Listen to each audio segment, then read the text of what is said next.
In the history of cinema and across the pages of science fiction literature, there is one particular image that returns with enviable consistency to stir our deepest, most primal fears. It is the image of giant spiders, monstrous, multi-legged, and practically invincible creatures that sweep through megacities in waves, enveloping cars and entire city blocks in sticky webs, and completely destroying human civilization to its very foundations.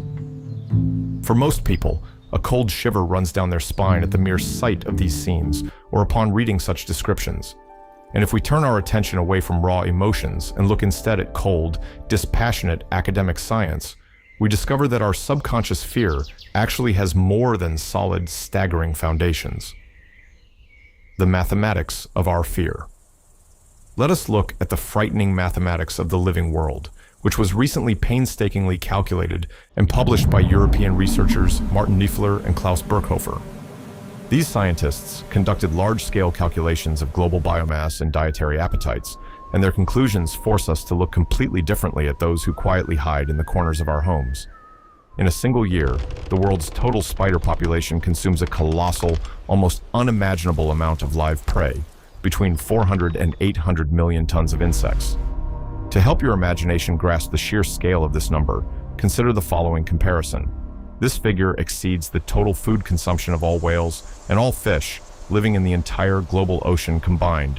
Spiders eat more than the largest mammals and the most voracious marine predators on the planet. Now, let us take the next step in these calculations and transfer this veracity to us, humans. If we gather all of humanity together, all 7 billion plus inhabitants of the Earth, and weigh them, the total biomass of our civilization would amount to approximately 357 million tons. Correlating these two figures brings us to a chilling logical conclusion. The annual food intake of the world's spider population is more than enough to physically consume all of humanity. They could swallow us whole, down to the last person, and yet, from the standpoint of their biological norm, they would still remain hungry. But now, take a deep breath, look around, and gaze out your window. Our cities stand in place, people walk the streets, and the world around us remains familiar and safe. Spiders have existed on this planet for an incredible, monumental 400 million years. They witnessed the birth and death of continents and saw the rise and extinction of dinosaurs, yet in reality, they never turned into the dominant creatures on Earth. They did not build a global empire, they did not grow to the size of multi-story buildings, and they did not conquer the planet. Why did this perfect, effective, and incredibly voracious predator stop at the very threshold of world domination? The answer to this mystery lies in the fundamental laws of physics, in the complex and sometimes dead-end nuances of their internal physiology, in the peculiarities of their anatomical structure, and in the brutal evolutionary competition that has lasted for millions of years. It is these invisible but insurmountable barriers that have imposed a strict veto on the physical size and global triumph of arachnids. Let us analyze in detail the anatomy of this grand evolutionary limitation.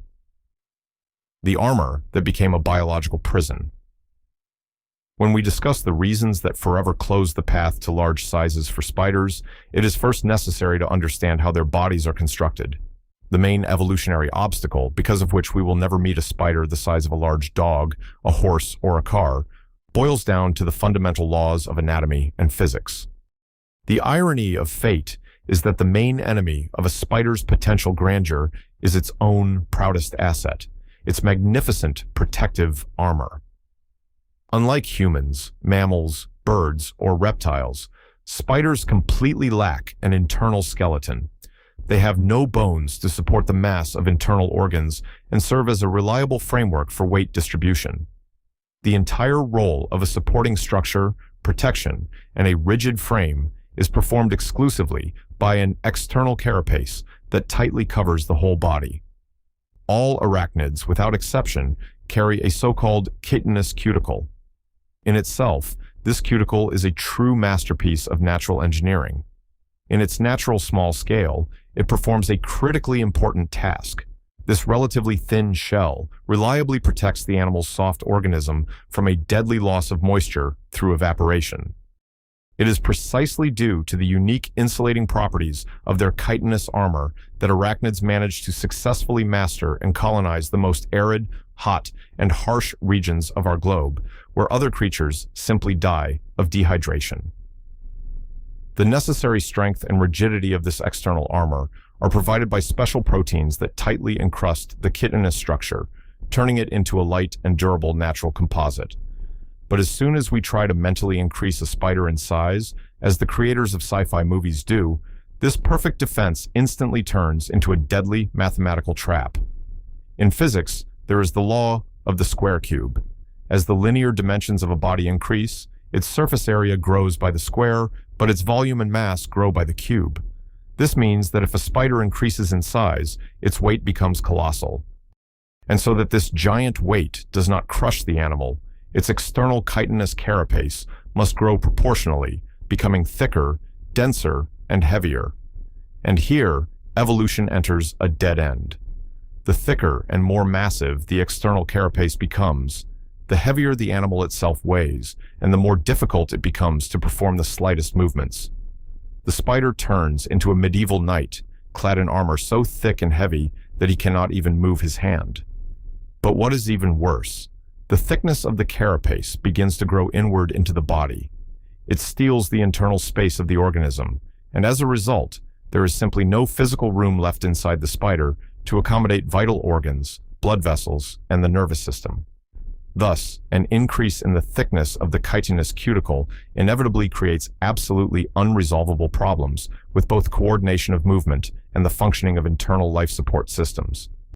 The armor that once saved the ancestors of spiders from drought and helped them conquer land ultimately became their eternal biological prison, forever blocking any possibility of increasing their physical size. The problem of a giant breath. Let us for a moment imagine a fantastic scenario.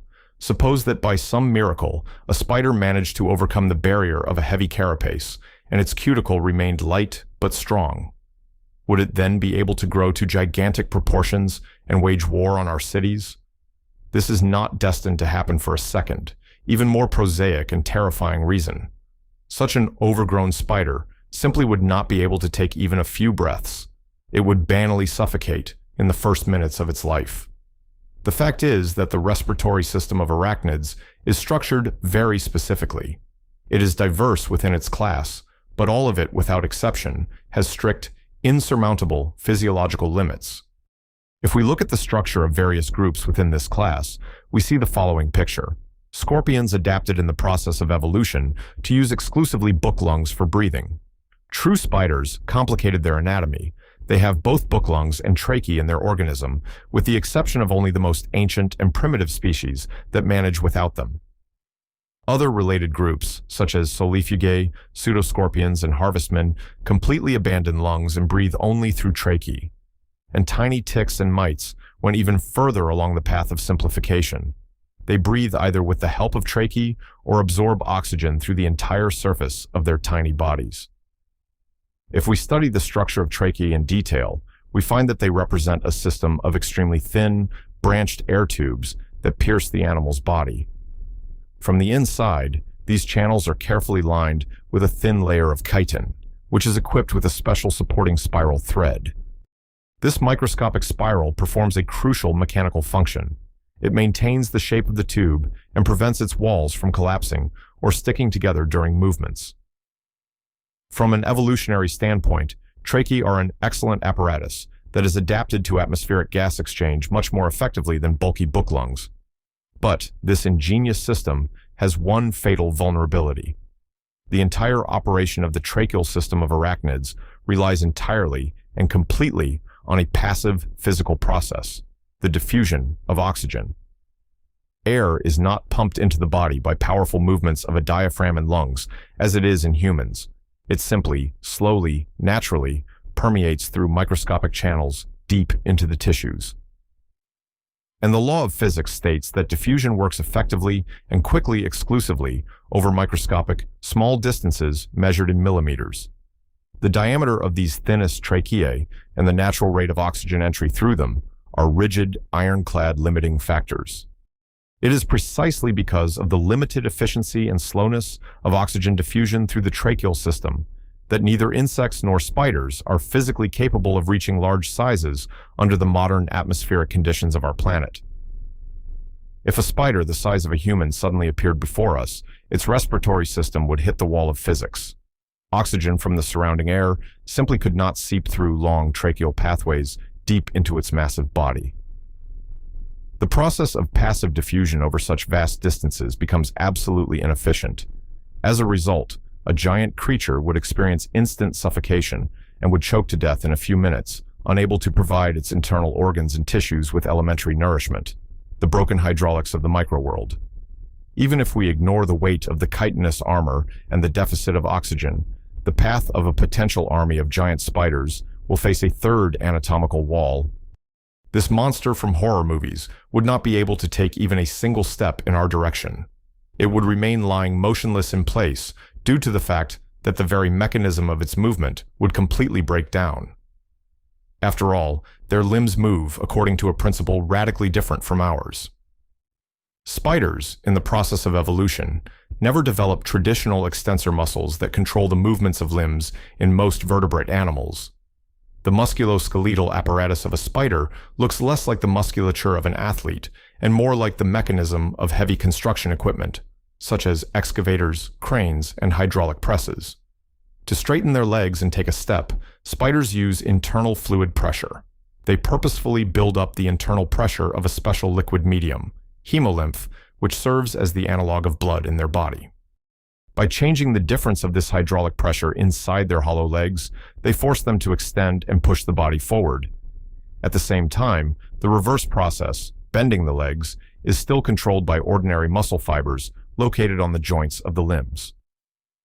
In the scale of the microworld, such natural hydraulics demonstrate wonders of efficiency.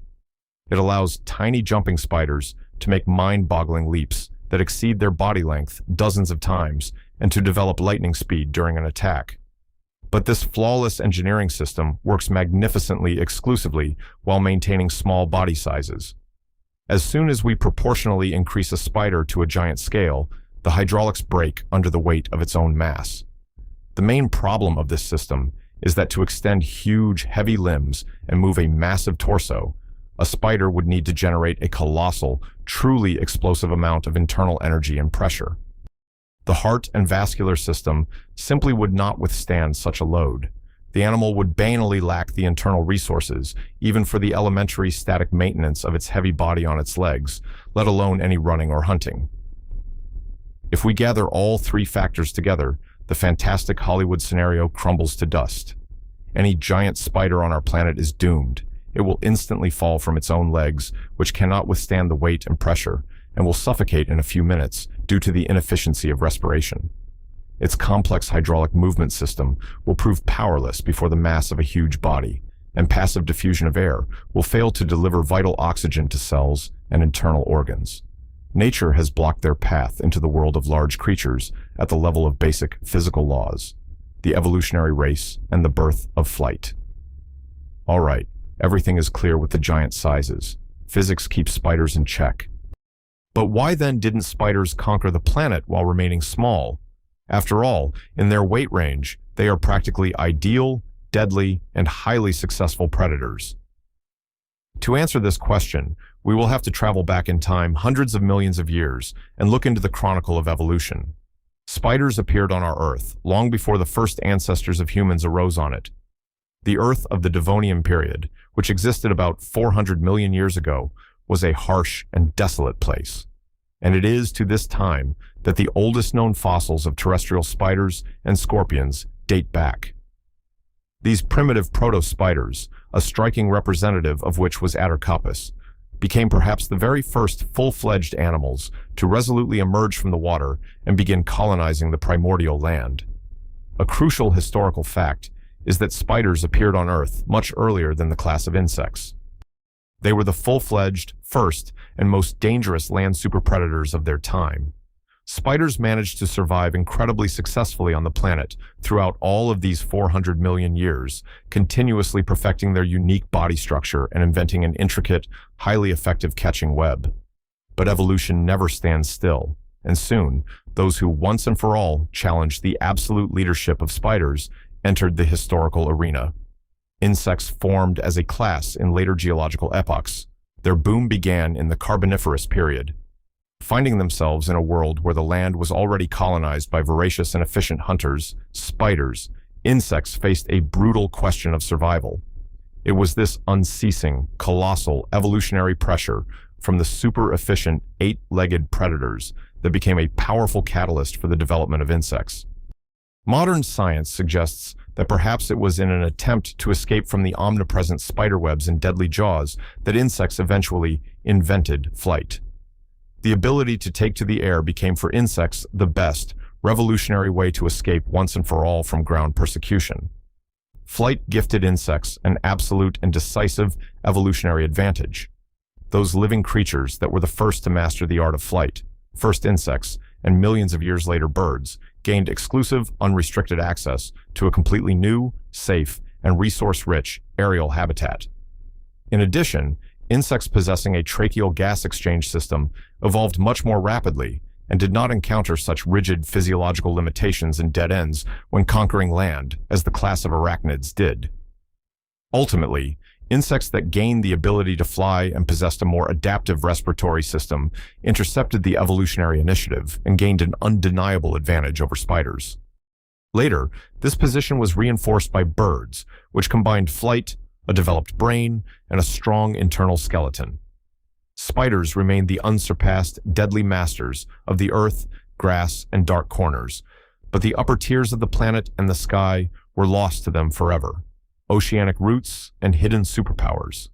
To truly understand the phenomenon of spider success, we need to look even deeper into the depths of time. For a long time, an established scientific view dominated paleontology that arachnids originated, developed, and evolved exclusively as terrestrial creatures. However, recent revolutionary discoveries and deep research by scientists have completely overturned this familiar scientific picture. It turned out that distant ancestors of modern spiders, possessing an already fully formed, recognizable spider type of brain, actively swam in the waters of the world ocean long before their descendants took their first step on land. An amazing ancient creature called Mollissonia and its closest evolutionary relatives were formidable, fast, and active predators that hunted on the floor of primordial Cambrian seas. This discovery proves that virtually all the key anatomical adaptations that subsequently made spiders such successful and efficient terrestrial hunters originally originated past inspection and were honed in the dense aquatic environment of the ocean. And this ancient oceanic baggage gifted modern spiders a complex of unique abilities that turned them into real superheroes of the microworld. The web. If we conduct a simple physical experiment and compare an ordinary spider thread with a steel wire of exactly the same diameter, we will discover an incredible fact. The thinnest web will turn out to be several times stronger than steel in tension. This material is so perfect that modern science, with all its advanced technologies, is still unable to recreate an exact analog of the web under artificial laboratory conditions. Sensory system. Spiders possess an amazing ability to catch and analyze the thinnest, barely perceptible microscopic vibrations propagating along the threads of their catching network. This sensitivity allows a spider to instantly, in a fraction of a second, determine not just the mere fact of a prey's fall, but the exact coordinates of the place where exactly the insect got tangled. Thanks to this incredible sensory system, spiders react to the appearance of a victim almost instantly. Energy efficiency. Creating catching networks allows spiders to spend a minimal amount of energy on hunting, simply waiting for their prey, while other predators are forced to run for hours in search of food. All these qualities make small representatives of the order of spiders perfectly adapted inhabitants of the earth. In their modest scale, they are incredibly fast, agile, accurate, and find food without any difficulty anywhere on the globe. This turns them into one of the most prosperous groups of our fauna, but still keeps them from becoming the dominant biological species. And behind this stands another, perhaps the darkest barrier, their own psychology, solitary cannibals in an evolutionary dead end. To truly conquer the planet, establish dominance over other species, and build global dominance, it is not enough to simply be a strong, protected, and efficient killer. The history of the Earth shows that world domination requires global cooperation, the ability to act together and coordinate the efforts of thousands and millions of individuals for a single goal. And it is at this point that spiders run into a blank, insurmountable wall of their own psyche. Spiders are absolute, total, solitary predators. They are mentally locked within the framework of individual hunting and are fundamentally incapable of cooperating with each other for the capture of large prey or the defense of territories. By their fundamental biological nature, spiders are brutal, uncompromising cannibals. This trait manifests in them at the level of basic instincts. If you conduct a simple and cruel experiment, catch two spiders of the same species and put them in one common closed container, you can have no doubt about the result. After a while, you will find that only one, the strongest spider, remains in the jar, having ruthlessly eaten its brother. Spiders organically, at the level of receptors, do not tolerate and cannot stand the presence of conspecifics on their personal hunting territory. They have no concept of family or pack. Even when one spider dies or is destroyed by a stronger neighbor, no social continuity arises on this territory. The vacated plot of land, after a while, is simply occupied by a new solitary individual, a migrant who accidentally arrived from another place. This led spiders into an evolutionary dead end of social development. For 400 million years, they never learned to create stable social structures, alliances, or long-term groups. They completely lack a mechanism of cooperation inside colonies. To clearly realize how fatal this rejection of socialization became for spiders, it is enough to compare them with those who really hold the entire microworld in fear, with ants. Ants went down a diametrically opposite evolutionary path. They bet on absolute socialization and phenomenal collective cooperation, uniting into gigantic, perfectly tuned supercolonies where each individual is ready to sacrifice itself for the common good. Some of the most developed slave-making species of ants are capable of conducting real military campaigns, capturing other nests, taking other species into slavery, and building complex, hierarchical social systems. Spiders, against this background, remain proud but fragmented loners, devoid of even the rudiments of social organization. An army consisting of selfish cannibals can never unite, present a united front, and conquer the planet. It will simply destroy, gnaw, and eat itself long before it appears on the battlefield. The nightmare of a depleted Earth. We have analyzed in detail all the reasons why spiders are destined to forever remain in the shadows and not claim the throne of the masters of the Earth. Their growth is shackled by the physics of the carapace. Their breathing is limited by the diffusion of air. Their legs depend on capricious hydraulics, and their selfishness excludes the creation of alliances. But let us flip this story and ask a directly opposite, frightening question. What will happen if humanity, succumbing to its ancient fears, finds a way to completely erase spiders from the face of the Earth? What will happen if we wake up tomorrow morning and every single spider on the planet has vanished? The answer from ecological scientists is unequivocal. This event would be the beginning of an instant, unstoppable, and horrifying ecological apocalypse. Our planet would very quickly turn into an uninhabitable, nightmarish place. Spiders are not just loafers weaving webs in corners, they are among the most effective, ruthless, and irreplaceable predators on our planet, performing titanic work every second to destroy colossal numbers of flying and crawling pests. The list of their regular menu includes billions of flies, voracious locusts, mosquitoes, domestic cockroaches, aphids, and bugs. Arachnids act as a vital, key element in absolutely all terrestrial ecosystems, without exception. They are the main, primary, natural regulators of the abundance of the insect class on Earth.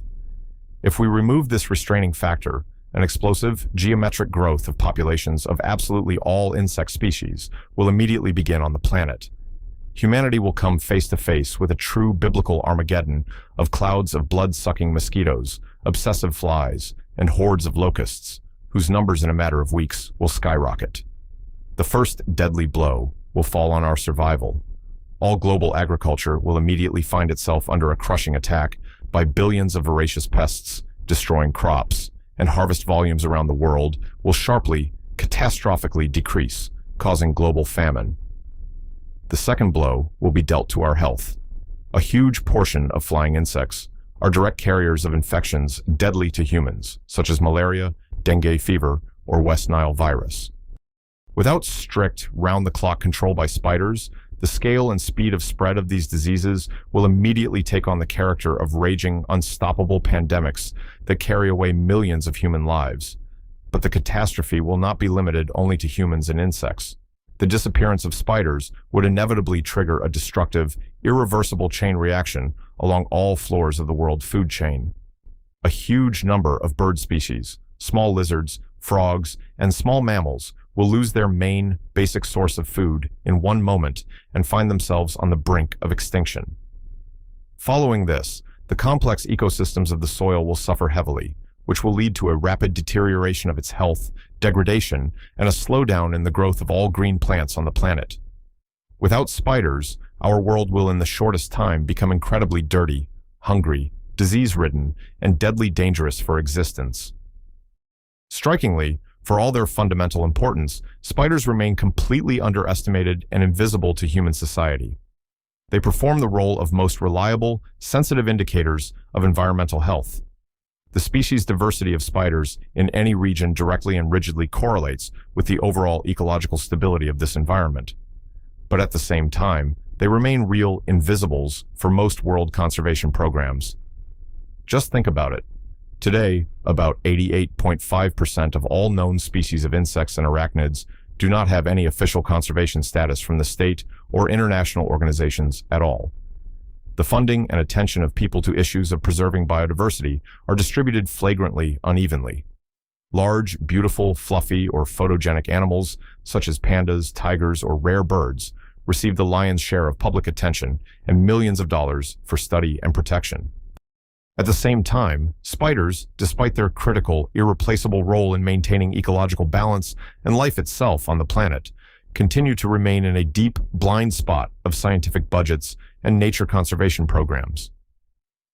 The invisible guardians of our peace. Let us draw a final line under our story. Now we know a clear, scientifically grounded answer to the question of why spiders have still not conquered our planet. This happened for a number of compelling fundamental reasons. Their rigid, chitinous carapace physically does not allow increasing body size without a complete loss of mobility and free space for internal organs. Their unique tracheal respiratory system relies on a passive process of air diffusion, which becomes absolutely inefficient over long distances inside a massive body. Their original hydraulic leg movement requires such colossal energy expenditures that would simply crush a large creature. In the course of an ancient evolutionary race, insects managed to invent flight, gaining a crucial advantage and moving into an aerial environment inaccessible to spiders. Finally, spiders by their nature are absolute loners and aggressive cannibals, fundamentally incapable of uniting, cooperating, and creating social groups. Arachnids did not conquer the Earth at all because they turned out to be evolutionary failures or weak players on the arena of life. Wise nature and strict laws of physics deliberately limited their physical size and blocked the development of sociality. But look at what staggering, phenomenal success these creatures managed to achieve while remaining within their modest, small sizes. They have been successfully surviving for 400 million years, practically without changing their effective essence. They managed to colonize almost all continents and climatic zones of our globe. They became invisible but full-fledged controllers and protectors of the ecosystems of the entire planet, tirelessly performing titanic work to contain the abundance of insects. Therefore, instead of succumbing to irrational fears, watching fantastic movies about huge monsters, or regretting that spiders did not build their civilization, it is long past time for all of us to realize one vital truth. Spiders are not enemies of humanity. They are our most faithful, irreplaceable, and devoted allies. These small creatures work for the benefit of our ecosystem absolutely free of charge, round the clock, without vacations and days off. They tirelessly hold back the avalanche of pests, protect our crops from destruction, and our homes from the dominance of dangerous insects. Every year, they destroy up to 800 million tons of potential carriers of diseases. And if on one unfortunate day these invisible eight-legged guardians disappeared, our familiar world would collapse right after them, becoming a dirty, hungry, and deadly, dangerous place. Spiders did not conquer the Earth. They simply took on a much more important mission: to quietly, unnoticed, and faithfully guard the fragile balance of life in it.